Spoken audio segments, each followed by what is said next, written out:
Good morning, LinkedIn friends. Thanks for joining me here on Friday morning. And if you are watching on the restream, you can still chat in the comments and the five of us will respond to you. I'm really happy to have four other amazing senior living people with me today to talk about our trip to Okinawa. So, if you're joining us live, we would love to respond to your questions in the comments below. If, in particular, if you've been to Okinawa and you have some tips for us, that would be great too. So, without further ado, let me go ahead and bring on my four guests, my four travel buddies, and here they are. We've got Krysta, Amber, Paige, and Stacy. Hi, everybody. Hello. Hello. Good morning. This is our normal Friday morning planning call. We're just doing it in front of the internet. So that's a fun day. But we all look better today than our normal calls, like pajamas and stuff like that. So let's get right to the introductions. Hopefully, if you're following my feed, then you know who I am. So let's go around the screen. Krista, will you do a quick intro? Tell us who you are, where you're from, and your company. Yeah, hi everyone. I'm Krysta Peterson. I am the Associate Director of Opening Minds Through Art at the Scripps Gerontology Center at Miami University, but I am located in Virginia Beach. Virginia Beach, gotcha. Paige, I think it's the earliest for the five of us. I think you're West Coast. So good morning. Good morning. Bright and early. Yeah. I'm with Cordia Senior Living, so I operate on Eastern and Central time zone, but I'm working remotely from North Idaho, so Pacific time. And somehow you make all of that magic work all the time. So Lots of math. happy to have you here. And Stacy, good morning.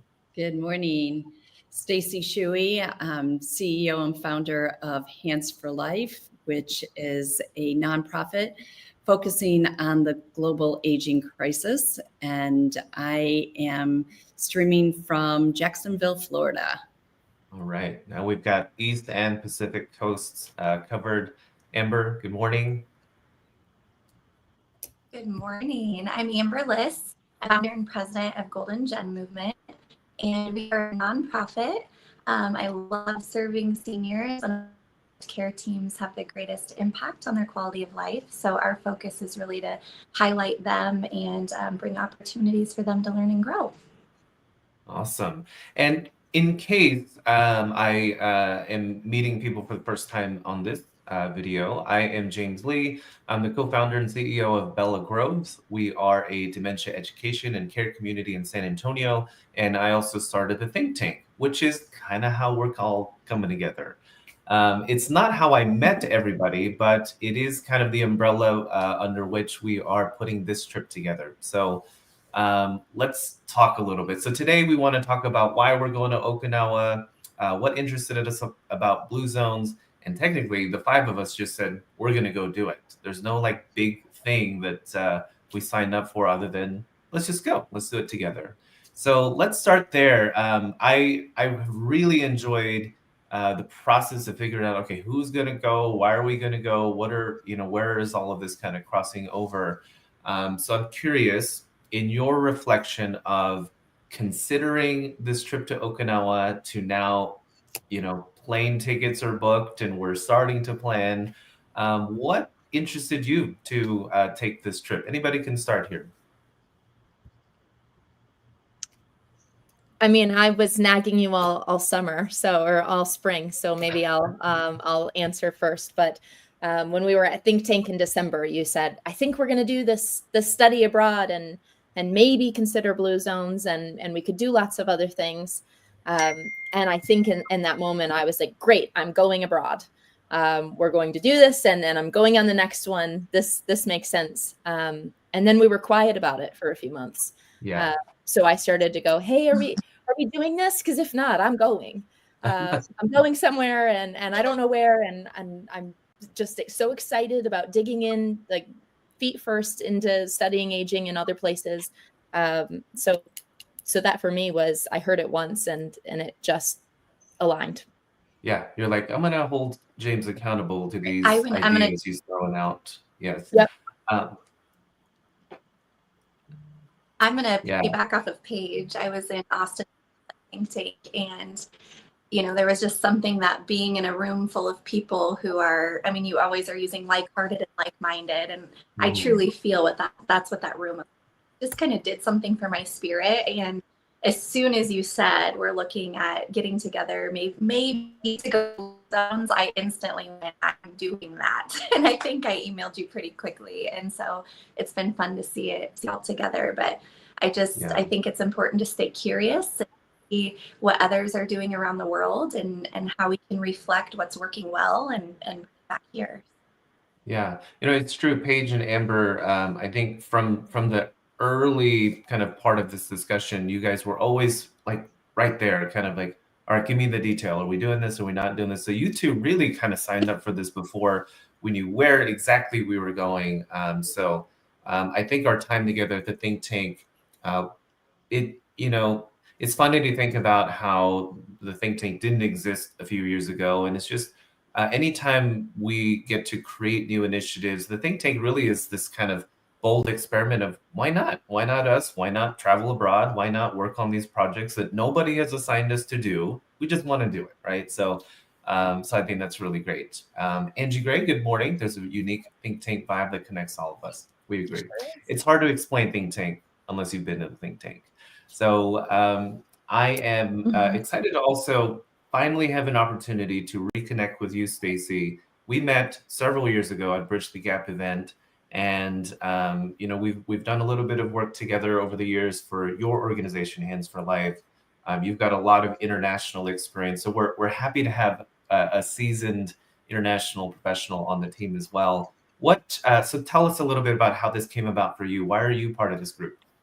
Yeah, so I saw your post, James, saying I have the first two signed up to go to Okinawa in the fall. And when I saw that, like my heart beat it a couple of times faster because ironically, at Christmas last year, 2024, my husband gave me a card that said 2 tickets to Okinawa. And because I have been talking about it for so long with my nonprofit, my focus is internationally as a starting place to care for seniors. And we know that going to developing countries, we're not going to be able to have the latest and greatest healthcare and technology to care for seniors. So it's really focused on the Blue Zone principles of how to increase your health span and lifespan. So I was planning on going to Okinawa to study those principles. And then when I saw that you were going as, with a collective group of senior living experts, I'm like, I want in to go with you guys. So my husband gets left behind and he's going to have to find another fabulous trip. Yeah, I feel a little badly that he got booted for the 4 of us, but Yes. Yeah, it'll be a good trip. And Krysta, you've been kind of around for a while too, and this will be your first think tank. Really interested to have you share why you jumped aboard for this, and then we'll transition to the question about what are our plans when we get there. So we'll start talking about that. Yeah, I mean, I've been watching Think Tank. I think you and I connected years ago, and so I came to an info call earlier this year, wanting to dive into Think Tank at least, and then I heard about the study abroad opportunity, and kind of I think that's where it was like a hook, line, sink for me. I'm a returned Peace Corps volunteer. I've done a lot of things all over the world, but then started a family and a career, and that drive to kind of get back out into the world was really prominent, I guess, for me. Yeah. I'm looking to create connections, meet people. I'm constantly telling my children, change is a good thing, but in order to change, we have to learn. And what better way to learn than going and diving deep into new places, new cultures, new customs. Yeah, I'm really, really excited that I don't have to go on this trip alone. And it's like 0 to 100 miles an hour to go with this specific group. And as an aside, I just want to encourage people, LinkedIn works. You can find friends and travel buddies and start businesses. And so just a plug for LinkedIn and content and sharing your story authentically. And for a lot of the people who have come to the think tank, I love following their LinkedIn afterwards. Not totally to give credit to the think tank experience, but I love whatever it is about that moment that makes people say, you know what, I've got a story to share, and then this is kind of the fruition of some of that. So post your stories on LinkedIn. Let's jump into Blue Zones. What is it about Blue Zones that intrigued you guys to say, let's go study this? Because we've had Netflix videos and books. There's all sorts of information about Blue Zones.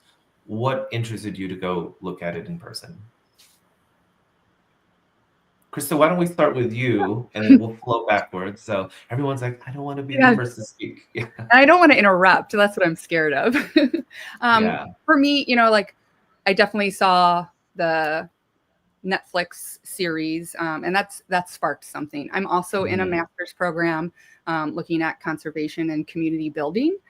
So I'm really interested in learning what they're doing in these blue zones to expand not only the time that they live, but living well. And I think we'll kind of get into that conversation. But and then how we bring that back. What can we do for our immediate community to just build community? That's where I'm at. I want people to feel connected, happy together. So I'm really excited to see kind of what they're doing there that I can mimic here to help us all live a better, happier life. Yeah. And I think that's one of the things that in our planning conversations, we've kind of rumbled with that a little bit of like, is that even possible? Are we going to find a secret recipe and then come back and say, here's the recipe, voila, right? So I think we've struggled a little bit as a team to figure out what is our intention? What are we exactly trying to bring back? And is there something to bring back? What are y'all's thoughts on that? Yeah, for me, I want to go, they've done lots of studies on these blue zones and the documentary, it was mentioned. But I know that the people in Japan are not adhering to the ways of past generations.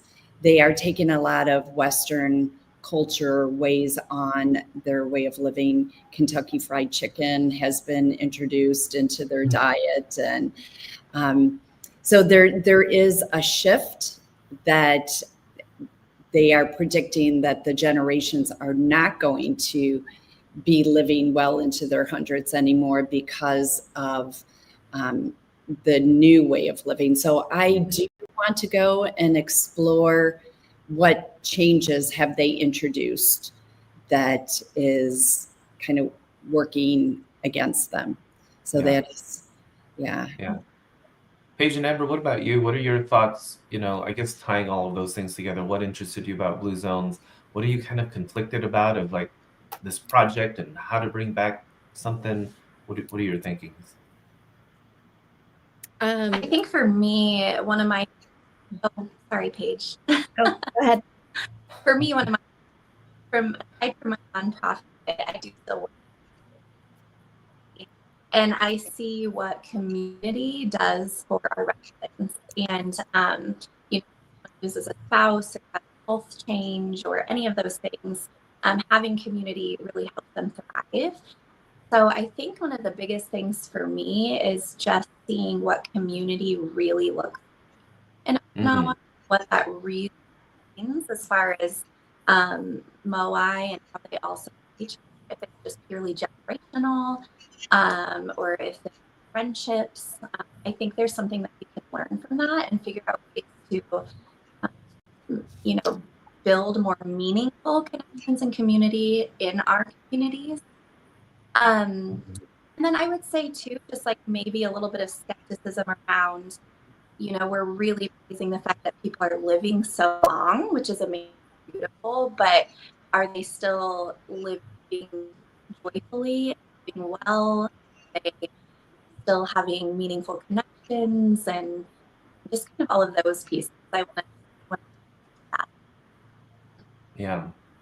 Amber, your audio is coming in a little bit back and forth here a little bit, so I want to try and repeat back what I think you said here.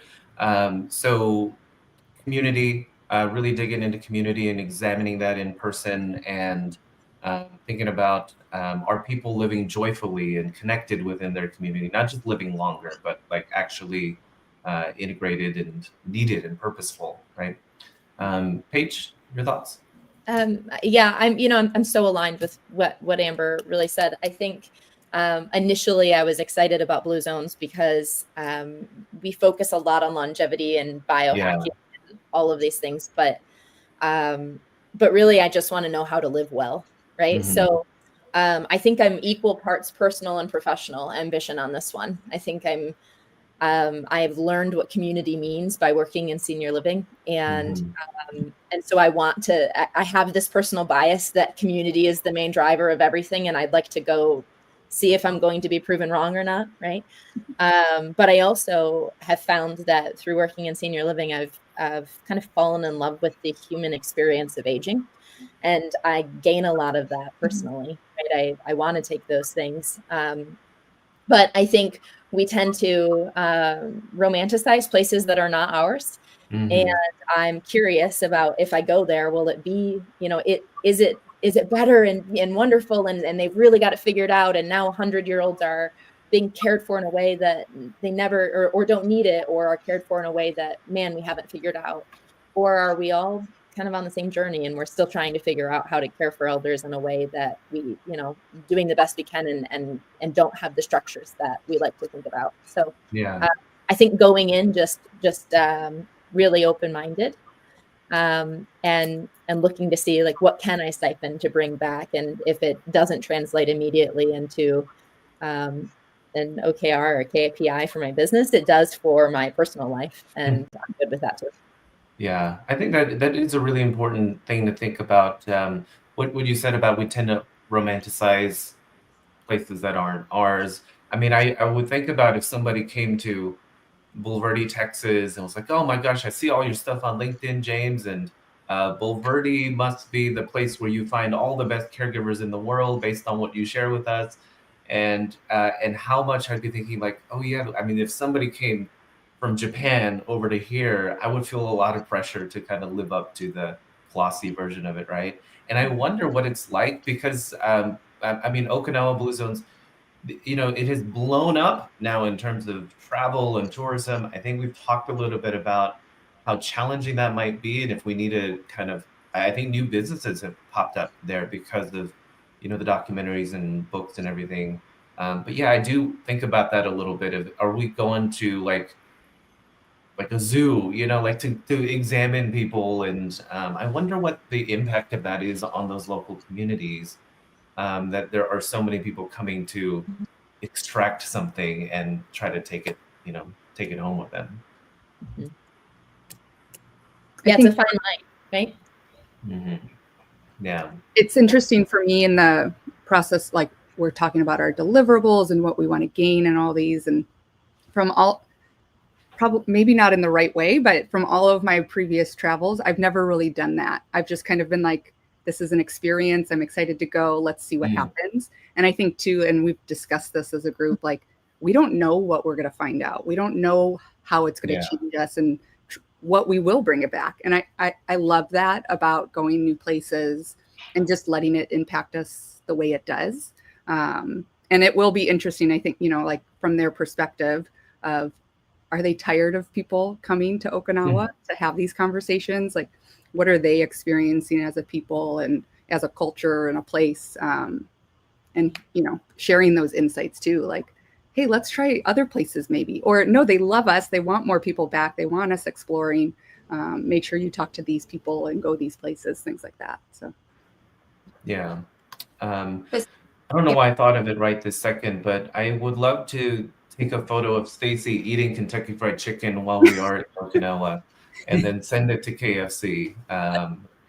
This is the funny thing now we have to do.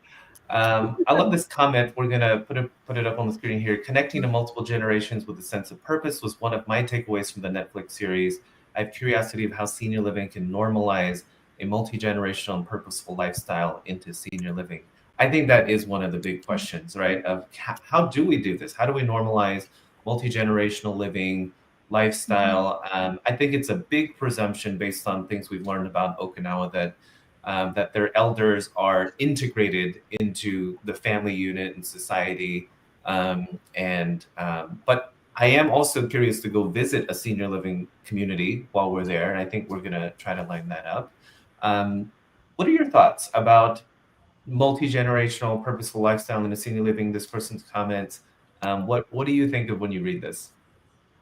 Well, that's what my organization is all about. That's how I'm addressing the global aging crisis, is through intergenerational relationships. I feel that the solution is bringing the young generation into the mix, where we are pairing orphaned children with orphaned seniors, those seniors who have no families. And when you bring them together, they create this beautiful new family. So the seniors impart their wisdom to the children, and the children learn to honor and respect their elders. So I am interested in going to see how their not only their moai, where it's the sense of community and, you know, doing life with friends and people you have known deeply, not just, you know, neighbors, but they have those deep, intimate relationships that are proving to increase their joy and thus their lifespan. But it's really the circle of life that I think we need to teach, that your elders have brought you into this world and helped raise you into adulthood. Then there's an obligation for us to ensure that our elders leave this world in a honorable, respectful, you know, comfortable way. So it's the circle of life that needs to be focused on. Others thought about what does I think- multi-generational living or engagement look like in senior living here? And does anybody have examples of that here in the US? Can you guys hear me, or do I maybe need to type? Yeah. Can you We hear me do now? a video and sound check before, by the way, so this is all part of it. Amber, maybe with the video off, we'll still get to hear you, which is most important. But yes, we'd love to hear your thoughts on that, Amber. Can you guys hear me? Ooh, we heard that. No. Oh. Oh, you did? Yes. Okay. If you can hear me, I know in the town that I work in Lincoln, Nebraska, there is a community where they have connected college students living in the same community as seniors. I recently was in Indiana, and there was a dementia-specific community that has a preschool in the same building, and they gather them together regularly. I think there's also an element of, when you're in a senior living community, residents who maybe don't have a lot of family around, I think a lot of times the care team kind of becomes that multi-generational connections that they need. But in addition to that, I think there's a lot of work that we could do as far as making more connections and programs with local churches and schools and all of those things, where we created regular programming that would bring other generations in. Yeah, and I know, James, you're doing a lot of work in your community to teach the community at large how to interact with somebody who has dementia. So it's not something foreign to them, that they are educated on just communicating with somebody. And Yeah. I think more of that here in the United States is needed. We're working with senior living communities and foster care agencies, and we're bringing the kids into the senior living or doing outings out in the community together, so we can have that intergenerational relationships that are proven to be beneficial to both generations. Yeah, I appreciate that thinking, Stacy, and also, yeah, practically speaking, here at Bella Groves, we're a small 32-bed dementia care community. Our work related to intergenerational dynamics is education based, and so we have so two parts to this, real quick from my end. I think one, the unspoken thing that people in our position need to realize is, are the environments that our residents are living in comfortable for small children to visit? Like, do they naturally feel comfortable coming into those spaces? And most of our places in dementia care in the US probably aren't, right? So I have young children, 6 and 4 years old. They're at Bella Groves with us. And to them, it just feels like they just call it visiting grandmas and grandpas, which is how I introduce my work to them. And so I think that's one thing is the environment naturally comfortable for children, and to see children consistently coming into the community, we know we're doing a good job there. And then two, education, going out into the community and training people on what it is. I think that's a huge step into helping children understand and deal with the topic of dementia. Yeah, I started in a community that was very integrated into a larger community, and I didn't realize that was special because I hadn't been exposed to anything else. So Cordia in Traverse City is part of this. It's this old 1800s building that had all sorts of development work, and we got one section of it. But it was very intentionally developed to have charter schools and wineries and food and a community and shops and different income levels of housing for different age groups of people, right? And so we often say we're a community, right, Cordia, inside of a community, which is the development village inside of the greater Traverse City community. And just by being purposeful about placing us there, it has created an opportunity for the people who live in our building to easily walk and be with other people, to have an independence, but they're constantly interacting with all the generations, right? It's easy to integrate into the larger village, and have, we talk a lot about young preschools or kiddos. I tend to think that the teenagers have more in common with a senior.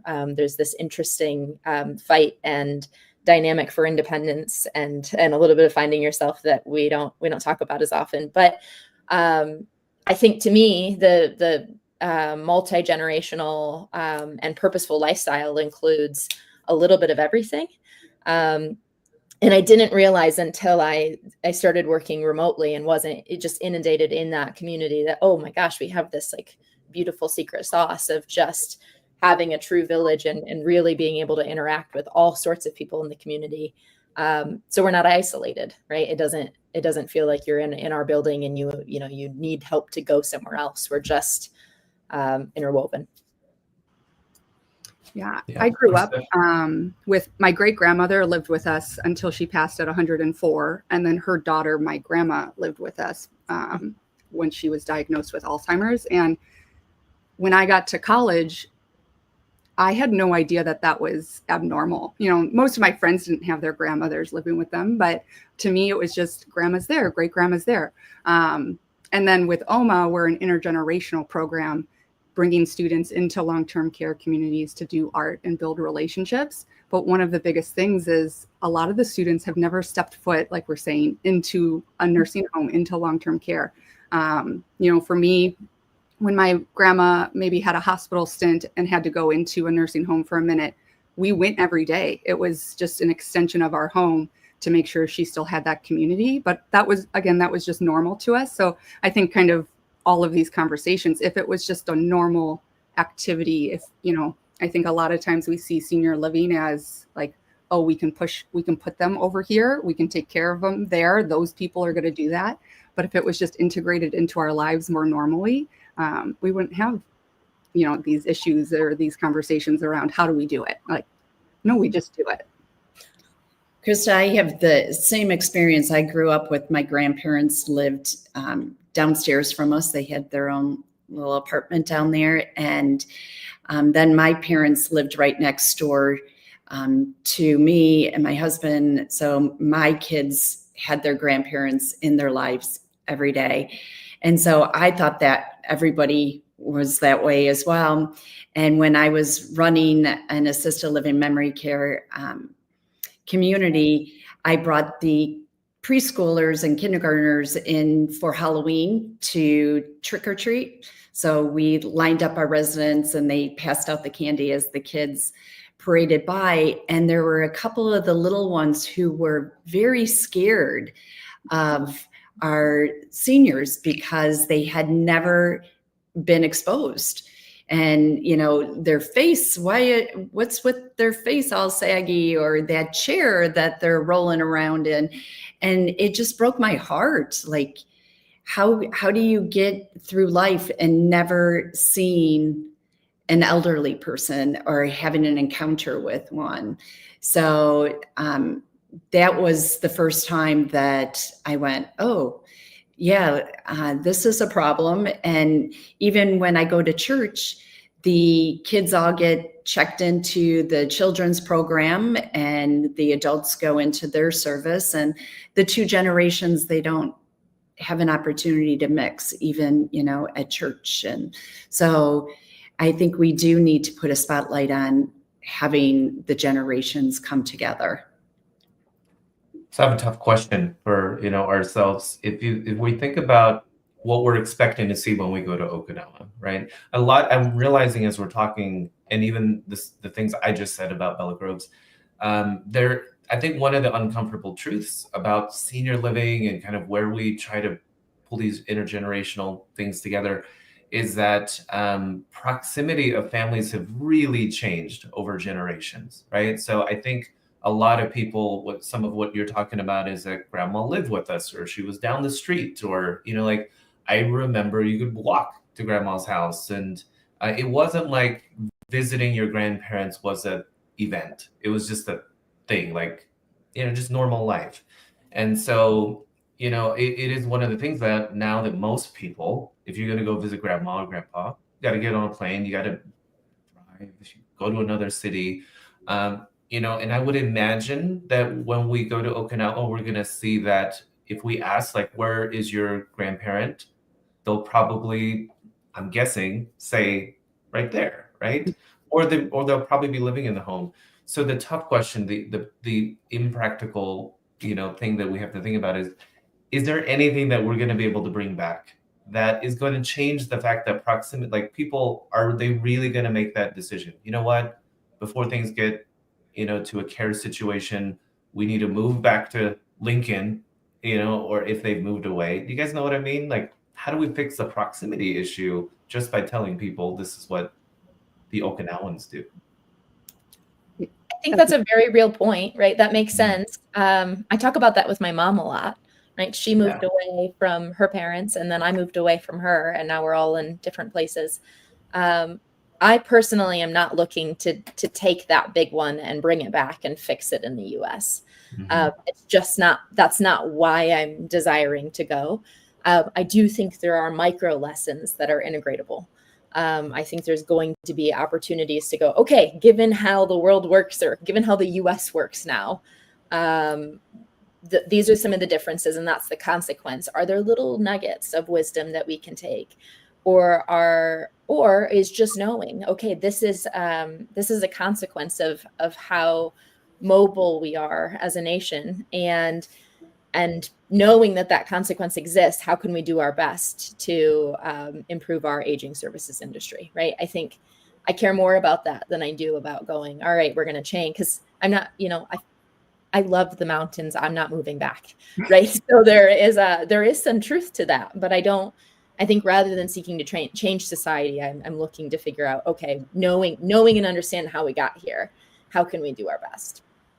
Yeah, I mean, changing that social fabric of how we are in the States that's just not who we are as a society, and that's okay.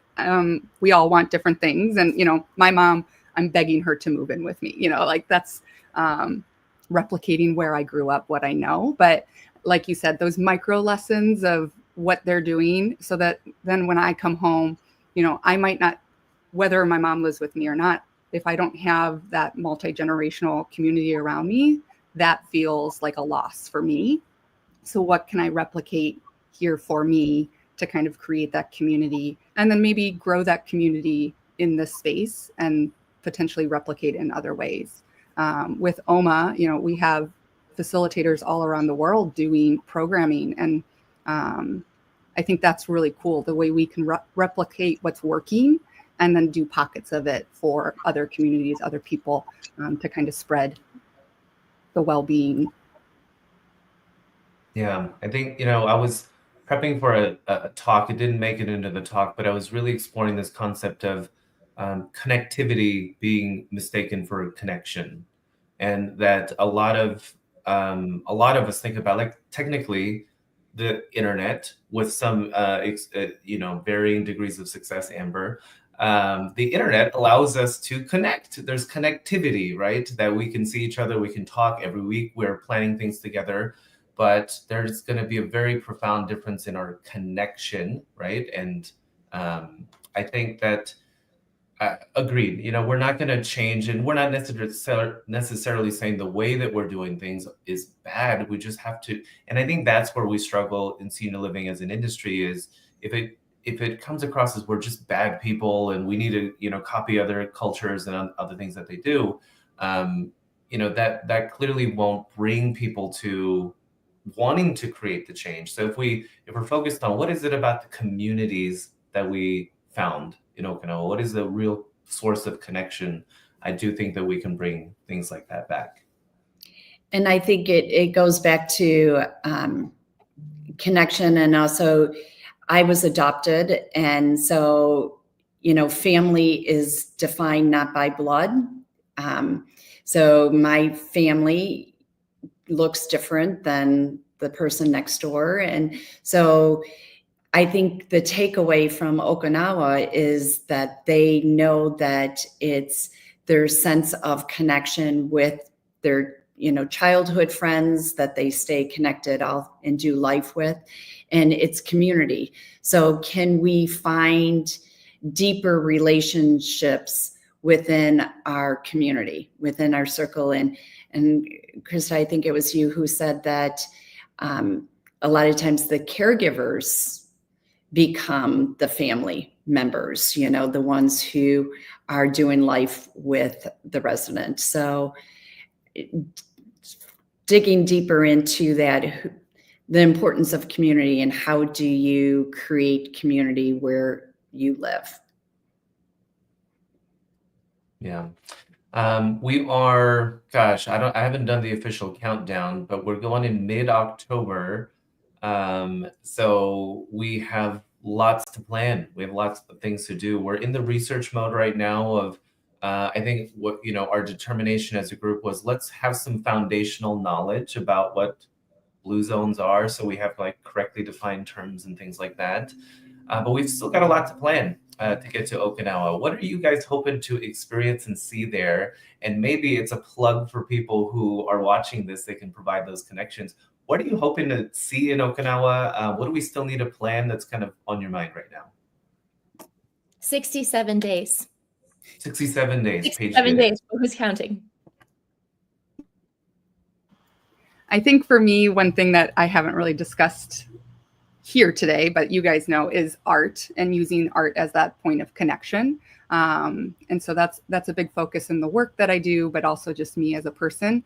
And so I'm excited to figure out a way for the people that we meet, and even us as a group, to find a way to connect through a small art piece, whether it's something I have in my pocket or my book bag that I kind of carry around with me for everybody to touch in some way, to make a little bit of impact. I'm really interested to see kind of what that turns into, and to be able to share that afterwards. That is so inspiring and so intimidating. We've talked a lot in this group about being excited about pushing ourselves and doing something as a deliverable that's possibly more artistic. And it feels, at least for me, like I'm more open to it, because I keep thinking like, okay, Krysta does this. We're in good hands. She does this, but it's still in this interesting abstract idea to me. But I find it very exciting, right? To open that side of my brain up a little bit more. And I appreciate that, the fear, but the willingness to go along with me. So it'll be fun. We'll make it fun. Don't worry. Well, it is cool to think about as we're meeting more together, the five of us, we are realizing how unique of a fit this all is. Like ultimately, I know that we'll go to Okinawa, we'll come back, we'll have this shared experience that only the five of us will truly really understand. But then, to be able to look back on this experience and say it had to be the five of us to create that specific unique example or experience. And whatever it is we bring back, my prediction here is that there will be something tangible. Of obviously we have a deliverable, we're putting our focus towards something, but I'd be willing to bet that the personal impact and effect of this trip, it will take some time to really sit with us and marinate and change our hearts. And maybe a year or two or more down the road, there's something in our work that affects our local communities or broader will have sparked because of Okinawa. And that feels less tangible, right? That feels less like, hey, a company that's allowing me to go do this. This is, I have no idea what I'm going to bring back, but thank you for allowing me to go, But I do think that, I think Amber said it earlier in the chat, what she loves and what I love about the group is we have all these questions, but we're open to being changed and being inspired while we're there. Yep. And Amber's comment, right? That not that comment, but your next comment, right, was wanting to be immersed in the community, right? And just like what are the cultures and customs and what makes life meaningful for them in a way that allows them to live longer, but longer well, right? I think there's this interesting, I'm not sure if I'm comparing or contrasting the culture in the village of Ogimi and the longevity piece, and then the senior living as we know it from the US piece. But I just keep thinking, if I'm going to experience something, how can I draw the two together and look at those, right? Because I'm not sure we can look at one without the other, without missing an important context somewhere.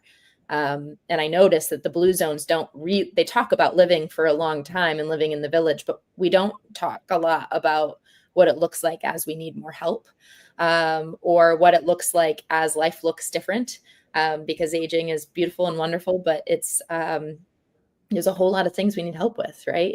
Or that come up that we don't talk about in the conversation of blue zones.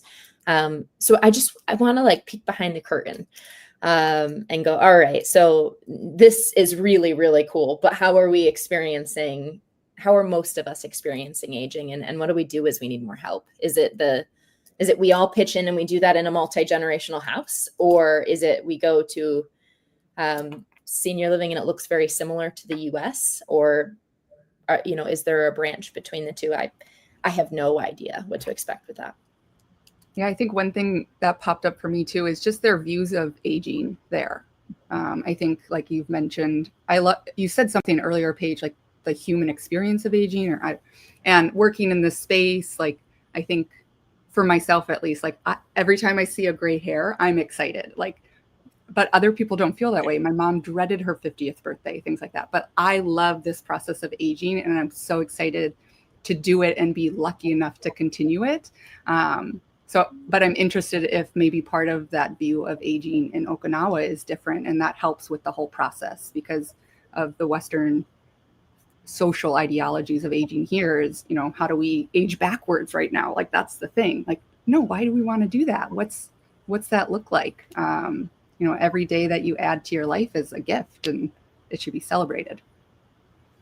What I love about each of you in your own ways, and what I love about the potential of this group, is that there is an artistry to people's work.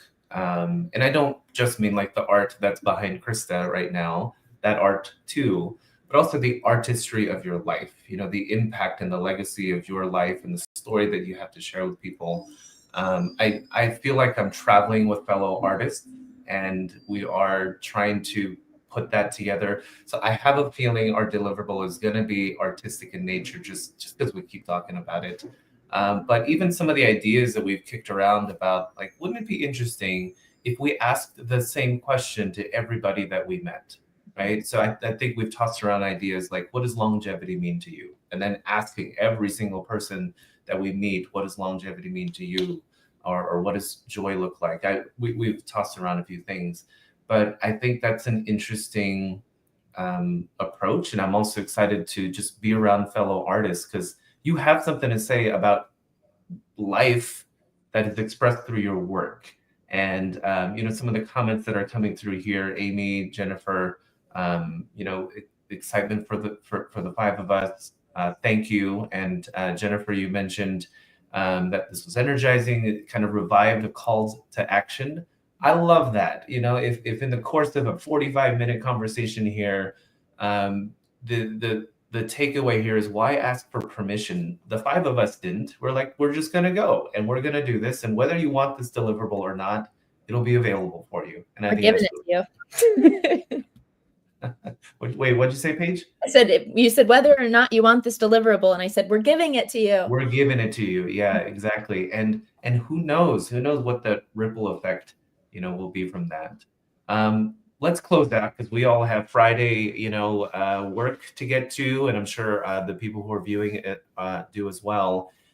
So I guess, final statements here in terms of what I don't really want to direct it too much. I guess final statements from you is where we've got a lot of planning left to go here. But if you had a parting thought for anybody watching this of either why you're going or what you hope to inspire for other people. Maybe there's somebody watching right now like, I can't do this. I can't make time. I'm not going to get time off work. I don't have the money to do this. What guidance or advice would you have for others who are watching and thinking, is this for me? Should I do something like this?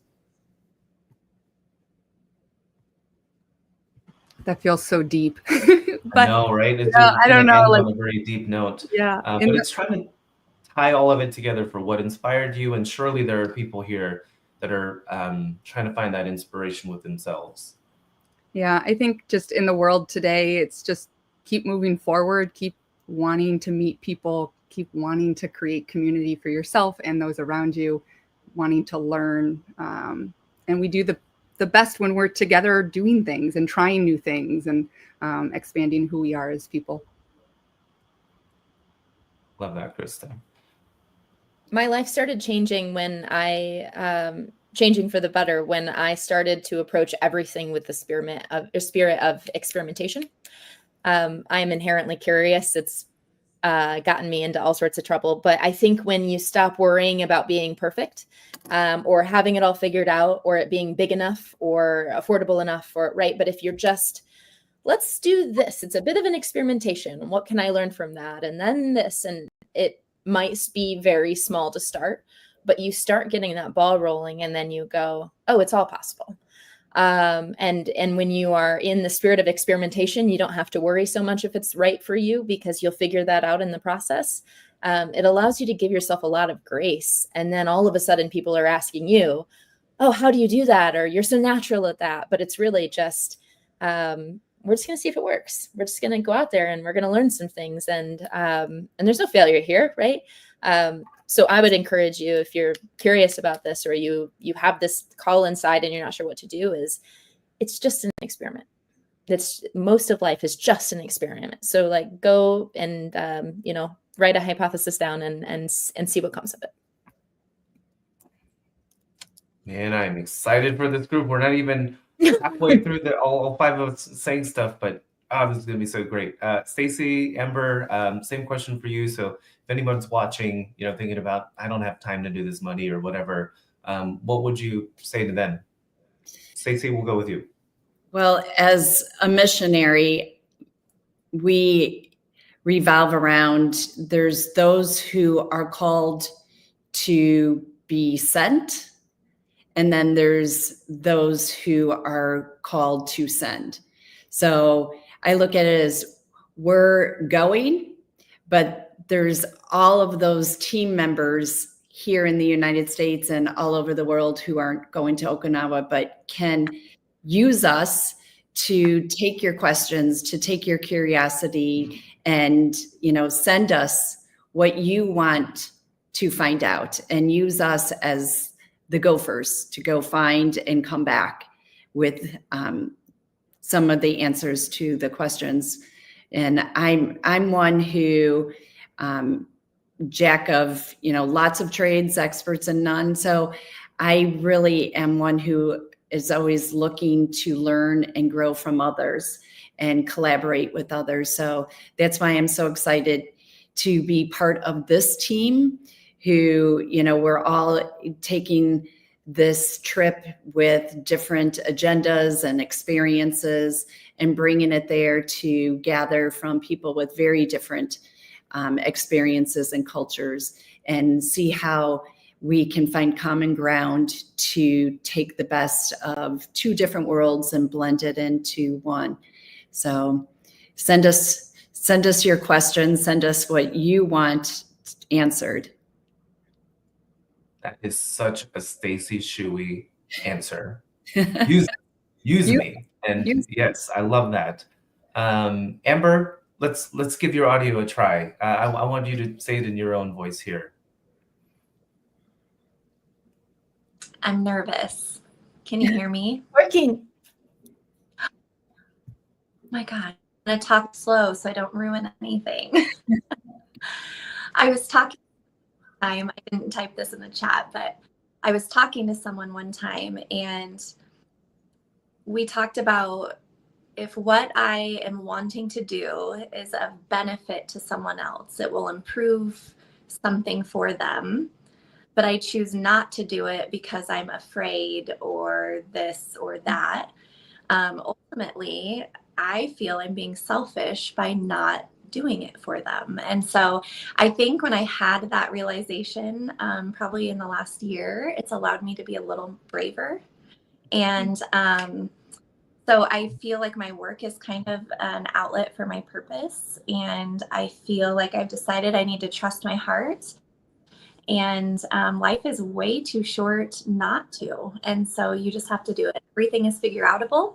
You just need to find your people and go for it. Don't hesitate. So, and I say too what Stacy says, if anyone has questions or guidance or things that they hope that maybe they could learn from us from this trip, we want to know that. So I'm excited to dive in with all of you. That was so worth the wait, Amber. I'm glad that came through in your voice and not through a chat. This whole group, we're talking about not asking permission, doing it, experimenting, having courage, use the people who are going to serve your own curiosities. My takeaway here for anybody considering, and it's not just Okinawa or the think tank or independent projects that you have in mind, it's at a broader scale. The thing that I have to say, the thing that think tank and Bella Groves and all the things that I do represents is this belief that when you find your people, you find yourself. That is a song lyric, by the way. So if the band finds me, they'll say I've infringed on their IP. But the line in the song is when you find your people, you find yourself. And I've so found that to be true, especially through the groups here at Think Tank. When you say that we're gathering together so we can put work out there, work that nobody's asked for, but we find interesting, we're going to put it out there. We're going to keep growing as leaders. We're going to improve our skills and our abilities. And a lot of the leadership development stuff we do at Think Tank is not about, how to read a financial statement. It's about how do you define your purpose? How do you tell your story in a way that it's influential for other people to act on that? And I deeply, deeply believe in that. If you level yourself up, you serve the world through your mission, the thing that you were meant to be here to serve. You do that by leveling yourself up, by surrounding yourself with like-hearted people. And so if you're watching this, if you're like, man, my work, I feel inspired by the big picture, but not by the independent individual thing that I'm doing, nobody's going to come along and give you the permission to do it. Find people like Krysta and Paige and Stacy and Amber, and just go on your own trip, and do your own thing. So I hope this time was helpful for you. Any comments that we didn't get to, we'll answer those questions. The 5 of us will reply there. Thanks for joining us for that. Ladies, we've got a lot of planning to do. So let's get to it. Yes. All right. Have a great Friday, everybody. Enjoy your weekend. Thanks for joining us today.